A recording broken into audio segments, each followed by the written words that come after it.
বিসমিল্লাহির রহমানির রহিম। আসসালামু আলাইকুম। আজকে বাংলাদেশ পল্লী বিদ্যুতায়ন বোর্ডে যে 481 জনের একটি নতুন সার্কুলার প্রকাশিত হয়েছে, এই নিয়ে ফুল ভিডিওতে আপনাদের সাথে আছে আমি আজাতুল্লাহ। এই ফুল ভিডিওতে যা থাকবে, কোন পদে কতজন লোক নিয়োগ নেওয়া হবে, কারা আবেদন করতে পারবেন, কিভাবে আবেদন করতে হবে, আবেদনের ফি এবং পেমেন্ট সিস্টেম, এই নিয়ে বিস্তারিত ভিডিওতে আলোচনা করব। তাই ভিডিওটি না টেনে ধৈর্য সহকারে শেষ পর্যন্ত দেখুন। আর ভিডিওর কোনো জায়গায় বুঝতে প্রবলেম হলে অবশ্যই আমাকে কমেন্টস করে জানাবেন। এছাড়াও বেশি প্রবলেম হলে ভিডিওর ডিসক্রিপশন বক্সে আমার ফেসবুকের লিঙ্ক দেওয়া আছে, আপনারা সেখানে গিয়ে আমার সাথে যোগাযোগ করতে পারেন। আপনাদের সমস্যা সমাধানের চেষ্টা করব ইনশাআল্লাহ। সো চলুন কথা না বাড়িয়ে চলে যায় ডিরেক্ট সার্কুলারে। সো এটি হচ্ছে বাংলাদেশ পল্লী বিদ্যুতায়ন বোর্ডের সার্কুলার। এখানে আমরা দেখতে পাচ্ছি প্রথমে আপনাদের স্মারক নাম্বার দেওয়া আছে, এই পাশে দেখতে পাচ্ছেন প্রকাশের তারিখ। এরপর যদি আমরা নিচে দেখি, এখানে আপনাকে বাংলাদেশ পল্লী বিদ্যুতায়ন বোর্ডে পল্লী বিদ্যুৎ সমিতির এখানে মোট 3টি পদে আপনাকে 481 জন নিয়োগ নেওয়া হবে। এবং এখানে কিন্তু আপনি অনলাইনের মাধ্যমে আবেদন করতে হবে। এবং এখানে আপনি নারী পুরুষ উভয়ে এবং বাংলাদেশের 64 জেলা থেকে কিন্তু এখানে আপনি আবেদন করতে পারবেন। এছাড়াও এখানে আপনাকে 1 বছরের জন্য অন প্রবেশন বা ওয়ান কাইন্ড অফ এখানে আপনাকে অস্থায়ীভাবে চাকরি করতে হবে, এবং পরবর্তীতে আপনার জন্য যদি সন্তোষজনক হয় এবং যদি আপনার আচরণ সন্তোষজনক, এছাড়া আপনার যে কাজকর্ম সেগুলো যদি সন্তোষজনক হয়, সেক্ষেত্রে কিন্তু পরবর্তীতে আপনাকে এখানে স্থায়ীকরণ করা হবে।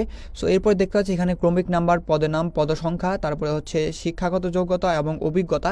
এরপরে দেখতে পাচ্ছেন এখানে আপনাদের বেতন কাঠামো 2016 সাল অনুযায়ী দেওয়া আছে। সো প্রথমেই যে পদ সেটি হচ্ছে সহকারী জুনিয়র ইঞ্জিনিয়ার, যেটার ডিপার্টমেন্ট হচ্ছে 1 2 3 4 5 6 7টা ডিপার্টমেন্ট আছে এখানে মোট। আর এখানে পদসংখ্যা হচ্ছে মোট আপনাদের 300টি, এটার কম অথবা বেশি হতে পারে। এরপরে দেখতে পাচ্ছেন শিক্ষাগত যোগ্যতা হচ্ছে অবশ্যই আপনাকে ডিপ্লোমা, 4 বছরের ডিপ্লোমা কোর্স করতে হবে। সেটা হচ্ছে অবশ্যই আপনার ইলেকট্রিক বা পাওয়ারের উপরে, পাওয়ার ইঞ্জিনের উপরে অবশ্যই আপনাকে আপনার 4 বছরের ডিপ্লোমা কোর্স করতে হবে বা আপনার ইঞ্জিনিয়ারিং করতে হবে। এছাড়াও দেখতে পাচ্ছেন এখানে আপনার রেজাল্ট থাকতে হবে সিজিপিএ আউট অফ 4 এর মধ্যে আপনাকে 3 পয়েন্ট পেতে হবে, সেক্ষেত্রে কিন্তু আপনি আবেদন করতে হবেন। এছাড়াও আপনাকে অবশ্যই আপনার এসএসসি এবং এইচএসসি রেজাল্ট থাকতে হবে, আউট অফ 5 এর মধ্যে রেজাল্ট থাকতে হবে 3.50 এর উপরে, সেক্ষেত্রে কিন্তু এখানে আপনি আবেদন করতে হবেন। এছাড়াও আপনার অবশ্যই কম্পিউটার যে লিটারেসি আছে সেগুলো বিষয়ে আপনার দক্ষতা থাকতে হবে। এছাড়াও আপনাকে অটো সিএডি এর উপরে আপনাকে অবশ্যই দক্ষতা থাকতে হবে, সেক্ষেত্রে কিন্তু এখানে আপনি আবেদন করতে পারবেন। এবং এই দুটা অভিজ্ঞতা কিন্তু অবশ্যই আপনার থাকতে হবে। এর পাশাপাশি আপনার যে শিক্ষাগত যোগ্যতা সেগুলো কিন্তু আপনার এই সকল শিক্ষাগত যোগ্যতা হতে হবে। এরপর দেখতে পাচ্ছেন আপনার যে বেতন স্কেল হচ্ছে আপনার অন প্রবেশনকালীন 1 বছর, যেটা বেতন হবে আপনাদের 29,600 টাকা। এবং যদি আপনি পার্মানেন্ট হন সেই ক্ষেত্রে কিন্তু আপনার বেতন হবে 31,380 টাকা পর্যন্ত। এরপরে 2 নাম্বার পদটি হচ্ছে সহকারী হিসাব রক্ষক, যেটির পদসংখ্যা হচ্ছে 150টি। এটিরও পদসংখ্যা কম অথবা বেশি হতে পারে। এবং এখানে কিন্তু আপনি বিকম গ্র্যাজুয়েশন কমপ্লিট করতে হবে এখানে আপনাকে, বা কমার্সের যে কোনো সাবজেক্ট নিয়ে আপনাকে গ্র্যাজুয়েশন কমপ্লিট করতে হবে।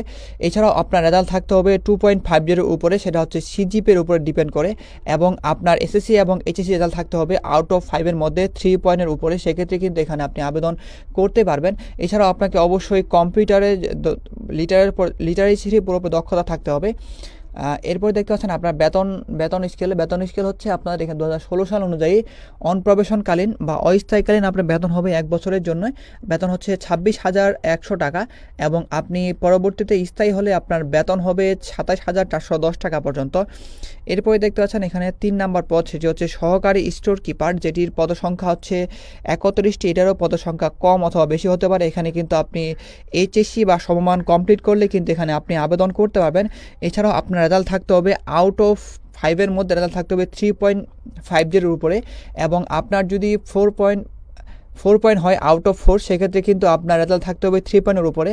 এক্ষেত্রে কিন্তু এখানে আপনি আবেদন করতে পারবেন। এছাড়াও আপনাকে অবশ্যই কম্পিউটারের উপরে এমএস ওয়ার্ড বা এক্সেলের উপরে দক্ষতা থাকতে হবে, সেক্ষেত্রে কিন্তু এখানে আপনি সহকারী স্টোর কিপার পদে আবেদন করতে পারবেন। এটার বেতন হচ্ছে প্রবেশনকালীন বেতন হচ্ছে আপনাদের, বা অস্থায়ীকালীন বেতন হচ্ছে আপনাদের 18,300 টাকা। এবং স্থায়ীকালে বেতন হবে আপনাদের 19,220 টাকা পর্যন্ত। সো এই ছিল মূলত বাংলাদেশ পল্লী বিদ্যুতায়ন বোর্ডের পদসংখ্যা, শিক্ষাগত যোগ্যতা এবং অন্যান্য অভিজ্ঞতা। এরপরে যদি আমরা নিচে দেখি, কিছু শর্তাবলী বা কন্ডিশন দেওয়া আছে। শর্তাবলীর মধ্যে প্রথমেই সেটা হচ্ছে আবেদন শুরুর তারিখ দেওয়া আছে। এখানে আবেদন শুরুর তারিখ হচ্ছে 17 নভেম্বর 2024 সাল সকাল 10টার পর থেকে এখানে আবেদন শুরু হয়েছে। এখানে আপনাকে অনলাইনের মাধ্যমে আবেদন করতে হবে এবং আবেদন বাবদ আপনাকে 1 নাম্বার পদের জন্য 335 টাকা এবং 2 থেকে 3 নাম্বার পদের জন্য আপনাকে 223 টাকা টেলিটক সিমের মাধ্যমে রিচার্জ করতে হবে। এবং এখানে দেখতে পাচ্ছেন আপনার বয়স সংক্রান্ত তথ্য দেওয়া আছে। আপনার বয়স কাউন্ট করা হবে মূলত 17 নভেম্বর 2024 সালের মধ্যে। আপনাদের সাধারণ প্রার্থীদের ক্ষেত্রে বয়স হতে হবে 18 থেকে 30 বছরের মধ্যে, এবং যারা মুক্তিযোদ্ধার সন্তান সেক্ষেত্রে কিন্তু, এবং আপনারা প্রতিবন্ধী কোটায় যারা আবেদন করবেন তারা কিন্তু এখানে 32 বছর পর্যন্ত, সর্বোচ্চ 32 বছর পর্যন্ত কিন্তু এখানে আপনি আবেদন করতে পারবেন। এছাড়াও যদি আমরা নিচে দেখি, এখানে আপনারা যারা সরকারি, আধা সরকারি বা কোনো সাহিত্য প্রতিষ্ঠানে চাকরি করেছেন সেক্ষেত্রে কিন্তু আপনাকে যথাযথ কর্তৃপক্ষ অনুযায়ী বরাবর কিন্তু আপনাকে এখানে আবেদনটা করতে হবে। এখানে দেখতে পাচ্ছেন, এখানে প্রার্থীরা আপনার প্রয়োজন মতো লিখিত এবং এমসিকিউ বা রচনামূলক 2টা পরীক্ষা হবে। তারপরে এখানে আপনার ব্যবহারিক পরীক্ষা, এরপরে মৌখিক পরীক্ষা। এখানে মোট 3 ক্যাটাগরিতে পরীক্ষা হবে। 4 ক্যাটাগরিতে হতে পারে, সেটা হচ্ছে আপনার যে পদ আছে সেই পদের উপর ডিপেন্ড করবে। এখানে মূলত 1 নাম্বার পদের জন্য আপনার প্রথমে এমসিকিউ, এরপরে রিটার্ন হবে, তারপরে মৌখিক পরীক্ষা যতদূর সম্ভব। সো আপনারা অবশ্যই এটির বিগত সালে যে কোশ্চিন সেগুলো অ্যানালিসিস করবেন, সেই দেখে আপনি বুঝে নিতে পারবেন কী ধরনের কোশ্চিন এবং লিখিত না এমসিকিউ সেটা বিস্তারিত দেখতে পাবেন। এছাড়াও দেখতে পাচ্ছেন এখানে আপনার যদি আপনার যদি অভিজ্ঞতা থেকে থাকে সেক্ষেত্রে এখানে অভিজ্ঞতা দিয়ে দিবেন আপনার অ্যাপ্লিকেশনের সময়, এবং অবশ্যই আপনি সঠিক এবং নির্ভুল তথ্য দিয়ে কিন্তু আপনার ফর্মটা ফিল আপ করবেন। এছাড়াও যদি আপনি কোনো প্রকার ভুল অথবা মিথ্যা তথ্য দেন সেক্ষেত্রে কিন্তু আপনার বিরুদ্ধে আইনানুগ ব্যবস্থা নেওয়া হবে। এবং এখানে আপনাকে যে আবেদন করবেন সেক্ষেত্রে আপনাকে অবশ্যই একটি স্বচ্ছ ছবি দিতে হবে এবং সাম্প্রতিক তোলা ছবি দিতে হবে। এছাড়াও আপনারা যারা ফৌজদারি মামলায় দণ্ডবিধিপ্রাপ্ত এবং চাকরি থেকে অবসরপ্রাপ্ত হয়েছেন, কোনো সরকারি চাকরি, সেক্ষেত্রে কিন্তু এখানে আপনি আবেদন করতে পারবেন না। এরপর দেখতে পাচ্ছেন এখানে আবেদন কীভাবে করবেন তার প্রসেস দেওয়া আছে। প্রথমেই দেখতে পাচ্ছেন এখানে এইটার লিঙ্ক আপনার ভিডিওর ডিসক্রিপশন বক্সে আপনি পেয়ে যাবেন। সেখানে ক্লিক করে ডিরেক্ট আপনি এই যে আবেদন সেখানে চলে আসতে পারবেন। সো এটার লিঙ্ক কিন্তু ভিডিওর ডিসক্রিপশন বক্সে দেওয়া থাকবে। এরপরে দেখতে পাচ্ছেন এখানে আপনার যে ছবি এবং সিগনেচার সাইজ দেওয়া আছে। আপনাদের সুবিধার্থে আমি ভিডিওর ডিসক্রিপশন বক্সে একটি ভিডিওর লিঙ্ক দিয়ে রেখেছি। দেখতে পাচ্ছেন এখানে যদি দেখায় আপনাদের, দেখতে পাচ্ছেন এখানে ছবি এবং সিগনেচার রিসার্চ করা লিঙ্ক। এই লিঙ্কে ক্লিক করলে আপনি অনলাইনের মাধ্যমে আপনি আপনার ছবি এবং সিগনেচার যে কোনো সাইজের করে ফেলতে পারবেন এবং সেটার মাধ্যমে আপনি আবেদনটা করতে পারবেন। এরপর দেখতে পাচ্ছেন আপনার এখানে আপনাকে অ্যাপ্লিকেশন করার পরে অ্যাপ্লিকেশন কপিটা আপনাকে অবশ্যই প্রিন্ট দিতে হবে। এবং এখানে দেখতে পাচ্ছেন এখানে যদি আপনার কোনো প্রকার সমস্যা হয় তাদের সাথে যোগাযোগ করার জন্য এখানে SMS-এর মাধ্যমে তাদের সিস্টেম দেওয়া আছে। এছাড়াও দেখতে পাচ্ছেন আপনি কীভাবে পেমেন্ট করবেন তার বিস্তারিত এখানে দেওয়া আছে। সো এখন দেখাবো কীভাবে আপনি আবেদন করবেন। সো আবেদন করতে গেলে আপনাকে অ্যাট ফার্স্ট যে কোনো একটি ব্রাউজারে যেতে হবে এবং ব্রাউজারে গিয়ে আপনাকে সার্চ অপশনে গিয়ে লিখতে হবে। এখানে দেখতে পাচ্ছেন সার্চ অপশনে গিয়ে লিখতে হবে BREBRH.teletalk.com.bd। এছাড়াও এটার লিঙ্ক কিন্তু ভিডিও ডিসক্রিপশন বক্সে দেওয়াই আছে, সেখানে ক্লিক করে ডিরেক্ট আপনি এই জায়গায় চলে আসতে পারবেন। সো আবেদন যদি 17 তারিখে শুরু হবে সেক্ষেত্রে এখানে আপনাকে 17 তারিখের সকাল 10টার পর থেকে আসতে হবে এবং আসার পরে দেখতে পাচ্ছেন এখানে এরকম একটা পেজ ওপেন হয়ে যাবে। পরবর্তীতে আপনি এখানে দেখতে পাবেন যে সার্কুলার লাস্ট ডেট, সর্বশেষ সার্কুলার এখানে প্রথমে পেয়ে যাবেন, সেখানে ক্লিক করবেন। সেখানে ক্লিক করার পরে আপনি এখানে দেখতে পাবেন এখানে লাস্ট ডেট এবং স্টার্ট ডেট দেওয়া আছে। সো যেহেতু আমরা আবেদন করবো সেক্ষেত্রে নিচে দেখতে পাচ্ছেন অ্যাপ্লিকেশন ফর্ম, এখানে ক্লিক করবেন। এখানে ক্লিক করার পরে গতানুগতিকভাবে আপনি যেটা আবেদন করা হয় সেভাবে আপনি মূলত আবেদন করে নেবেন এবং পরবর্তীতে আপনি পেমেন্ট যেভাবে করবেন, পেমেন্ট করার জন্য অবশ্যই আপনার যে অ্যাপ্লিকেশন কপি আছে সেটার নিচে দেখবেন আপনার অ্যাপ্লিকেশন কপির এক্সাম্পল দেওয়া আছে এবং সেই অনুযায়ী কিন্তু আপনার পেমেন্টটা করবেন। এবং পেমেন্টের সিস্টেম আপনাদের যদি একটু বলে দিই, সেক্ষেত্রে আপনাকে মেসেজ অপশনে গিয়ে টাইপ করতে হবে, বড় হাতে সবগুলো লিখবেন BREBHR.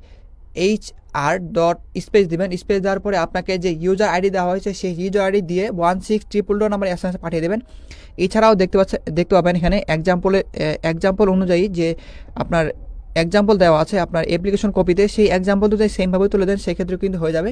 তারপরে আপনি 16000 নাম্বার SMS পাঠিয়ে দেবেন। SMS পাঠানো হয়ে গেলে আপনাকে একটি রিটার্ন SMS দেওয়া হবে এবং সেই SMS-এর মাধ্যমে আপনি আপনার পদের নাম, তারপরে আপনার নাম, তারপরে হচ্ছে আপনার সেখানে কত টাকা কাটবে সেখানে দেওয়া থাকবে এবং সেখানে আপনাকে একটা 8 সংখ্যার কোড দেওয়া হবে এবং সেই কোডটা আপনি টুকে রাখবেন বা অন্য জায়গায় কপি করে রাখবেন বা লিখে রাখবেন। তারপরে আবারও আপনাকে মেসেজ অপশনে টাইপ করতে হবে BREBHR ডট স্পেস দেবেন, তারপর বড় হাতের YS দিবেন, তারপরে 16222 নাম্বার SMS-টা পাঠিয়ে দেবেন। SMS পাঠানো হয়ে গেলে আপনাকে আবারও একটা ফিরতি SMS দেওয়া হবে এবং সেই SMS-এ আপনাকে ইউজার আইডি পাসওয়ার্ড দিয়ে দেওয়া হবে এবং সেম ইউজার আইডি পাসওয়ার্ড কিন্তু আপনি আপনার যে ফোন নাম্বার দিয়েছিলেন অ্যাপ্লিকেশন সময় সেই ফোন নাম্বারে পেয়ে যাবেন। সো পরীক্ষার 7 থেকে 10 দিন আগে মূলত আপনার যে যে অ্যাডমিট কার্ডের কপি সেটা কিন্তু সেখানে চলে আসবে এবং সেই অ্যাডমিট কার্ড অনুযায়ী কিন্তু আপনার সেখানে পরীক্ষার ডেট থেকে শুরু করে আপনার কেন্দ্রের নাম সকল বিস্তারিত সেখানে দেওয়া থাকবে। সো এভাবে মূলত আপনাকে পেমেন্টটা করতে হবে। সো এই ছিল মূলত আজকের বাংলাদেশ পল্লী বিদ্যুতায়ন বোর্ডের নিয়োগ বিজ্ঞপ্তি। এছাড়াও আমাদের মাধ্যমে যারা আবেদন করতে চান তারা স্ক্রিনে দেখা নাম্বারে আমাদের সাথে যোগাযোগ করুন, আপনাদের আবেদন করে দেওয়ার চেষ্টা করব ইনশাআল্লাহ। এছাড়াও যারা আপনারা প্রিমিয়াম মেম্বার হতে চান তারাও কিন্তু এই স্ক্রিনে দেওয়া নাম্বারে যোগাযোগ করতে পারেন, আপনাদের মেম্বারশিপ আমরা করে দিতে পারবো এবং এটার সুবিধা হচ্ছে আপনি যে কোনো চাকরির আবেদন কিন্তু 1 মিনিটের মধ্যে করে ফেলতে পারবেন। সো আজকের ভিডিও এই পর্যন্তই, দেখা হবে অন্য কোনো এক ভিডিওতে। সেই পর্যন্ত সবাই ভালো থাকবেন, সুস্থ থাকবেন, আল্লাহ হাফেজ।